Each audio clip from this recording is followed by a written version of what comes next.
Millions of people completely lost their minds when Bad Bunny was announced as the Super Bowl halftime headliner. A loud group instantly got angry, claiming a Latino artist had no place leading such an American event, conveniently ignoring that Puerto Rico is part of America. But while everyone argued over identity and culture, they missed the real reason to be upset.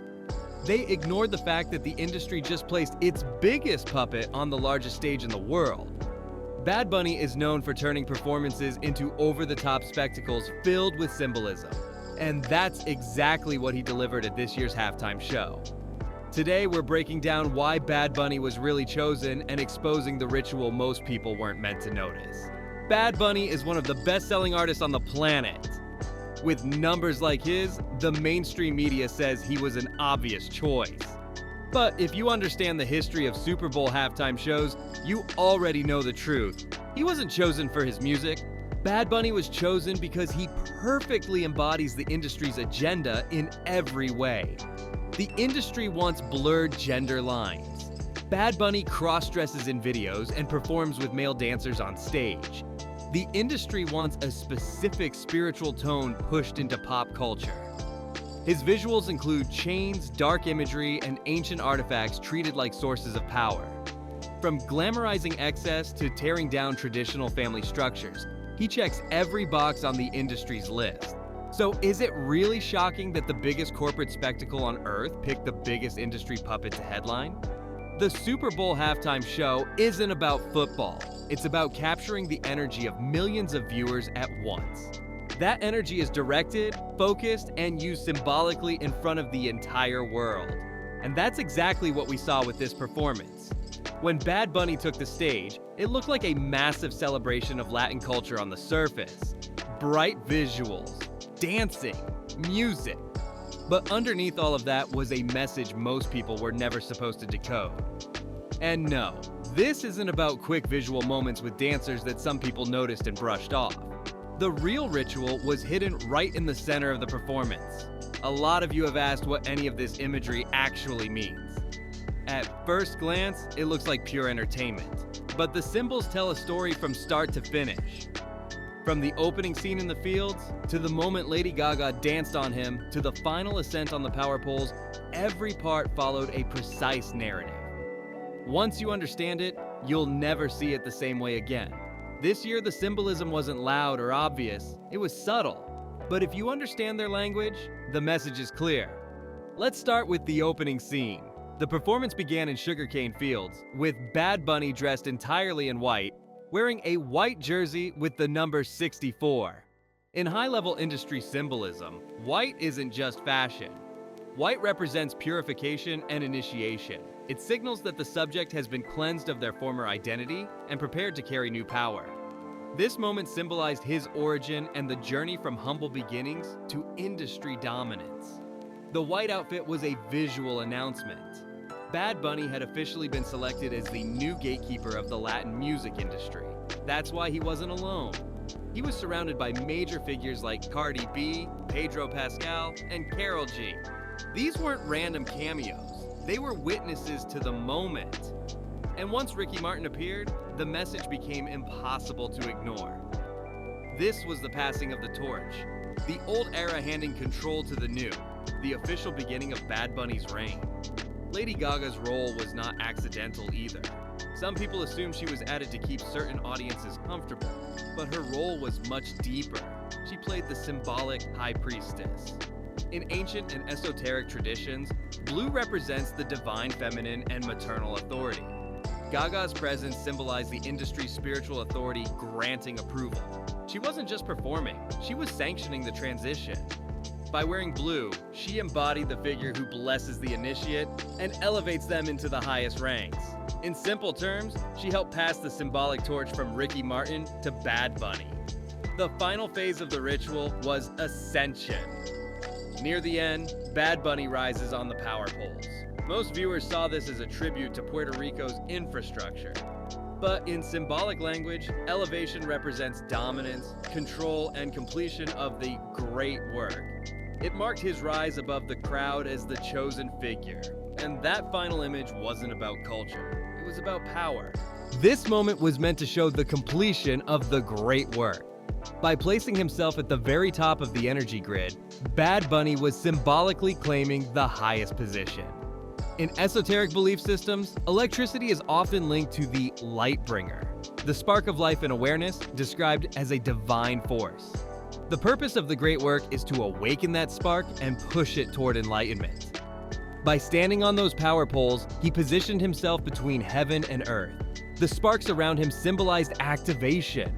In simple terms, he was channeling the focus of over 100 million viewers and grounding that attention into the stage to feed the ritual. He wasn't just performing, he was being symbolically initiated into the highest tier of the belief system that quietly shapes the industry. And the clues were there from the very start. His outfit told the story before the performance even peaked.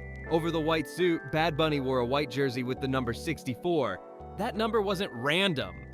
In symbolic systems tied to the great work, 64 represents completion, rebirth, and transformation. By the time he reached the top of the energy grid wearing that number, the message was clear. His transformation was finished. The journey was complete.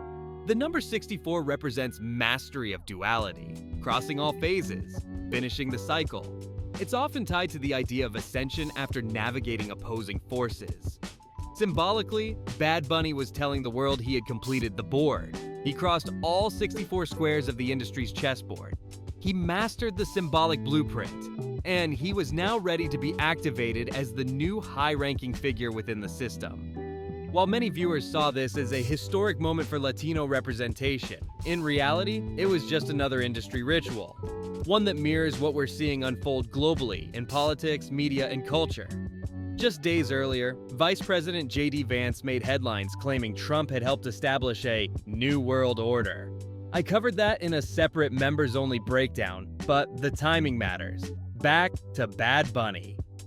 Now that we've seen the ritual unfold on the Super Bowl stage, the real question becomes, why him? Why was Bad Bunny selected for this moment over every other Latin artist? The answer is simple. He was chosen because he was willing to carry the industry's agenda directly to Latin youth. This wasn't just a career rise. It was a transition from popular artist to full-blown industry gatekeeper. And Bad Bunny has been signaling this for years. The signs were always there.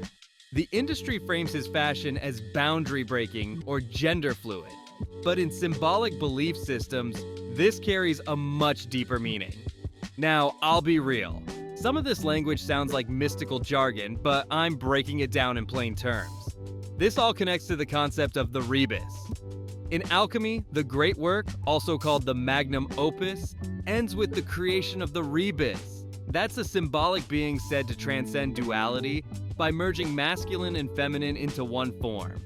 In simple terms, it represents a figure who has completed the process by dissolving opposites. When you see Bad Bunny dressed fully in drag in his Yo Perreo Sola video, or portraying both masculine and feminine versions of himself, he's not just playing with style, he's embodying the archetype of the completed figure. He's signaling to those who understand the code that he has finished the transformation and activated his so-called divine spark. But the gender symbolism is only half the story. Look at the imagery he's surrounded himself with since the start of his career. For years, Bad Bunny has used third eye symbolism to suggest higher awareness and awakening. In Yo Perreo Sola, he appears bound by chains and surrounded by dark gothic visuals that mirror ritual themes. These aren't random aesthetics, they're deliberate signals. From the symbols to the staging to the timing, every step has been carefully designed. And once you see the pattern, it's impossible to ignore. He even dressed like the archetype itself. If you look closely at his outfit, he appeared in a skirt styled almost identically to how that figure is traditionally represented in imagery that's been circulating for years. And this wasn't a one-time thing either. As recently as December 2025, he was caught in that museum controversy interacting with an ancient artifact. The public brushed it off as disrespect or ignorance, but when you connect the dots, it fits the same pattern. It's all tied to a belief system the industry keeps recycling through symbolism. He's been signaling his intentions from the very beginning. He didn't call his movement a fan base, he called it D, which literally translates to the new religion. That alone should have raised eyebrows. The industry didn't choose him just because he makes hit records. They chose him because he was willing to fully submit to the role they needed filled. He didn't resist. He embraced it. That's what makes him the ultimate puppet. He didn't push back. He surrendered himself completely to carry the industry's message to the masses. What happened at Levi's Stadium wasn't a concert. It was a public coronation. This wasn't about music or culture. It was about power being officially transferred in plain sight. The industry didn't just entertain the crowd. They ran a layered ceremony designed to finalize the shift while millions were distracted, singing along without realizing what they were participating in. The audience unknowingly completed the full symbolic cycle, from the purification stage represented by the white suit, all the way to the completion moment on the power poles. Bad Bunny didn't just make it to the Super Bowl, he made it to the top tier of industry figures, alongside names like Diddy, Jay-Z, and Dr. Dre. That doesn't happen by accident. This goes way beyond music. Look at the timing of everything happening right now. Look at the cultural shifts, the political chaos, the restructuring of influence across every sector of society. We're seeing the same ritual-style transitions play out everywhere. Entertainment, media, politics, power is being reshuffled right in front of us. Bad Bunny isn't the source. He's the vessel. A messenger chosen to broadcast a larger shift to the entire world. The message is simple. The old system is being phased out, and a new belief structure is being pushed in its place. They say love is the ultimate power, but in this framework, love really means obedience and compliance to the agenda. I know this sounds unbelievable to some people, but I challenge you to dig for yourself. Look into the symbolism. Look into Bad Bunny's past visuals, lyrics, and choices. Study the meaning behind the gender-blurring imagery. Look deeper into why he was elevated so quickly. And then compare his rise to other artists and executives who reached the same level and what later came out about them. This goes much deeper than it looks on the surface. They don't want you analyzing this side of the performance. That's why I'm here, to point out what they hope you'll ignore. There's a good chance this video gets buried or limited because it touches uncomfortable topics. You can help counter that by liking, sharing, and pushing this video wherever you can. If you're into breakdowns like this, make sure you're subscribed. I've been posting consistently for 5 straight years, exposing what hides beneath the surface. And today actually marks the 5-year anniversary of this channel. If you've been here supporting, drop a comment and celebrate with me. 5 years of digging deeper. And none of this would be possible without your support. I genuinely appreciate every single one of you. That's it for this video.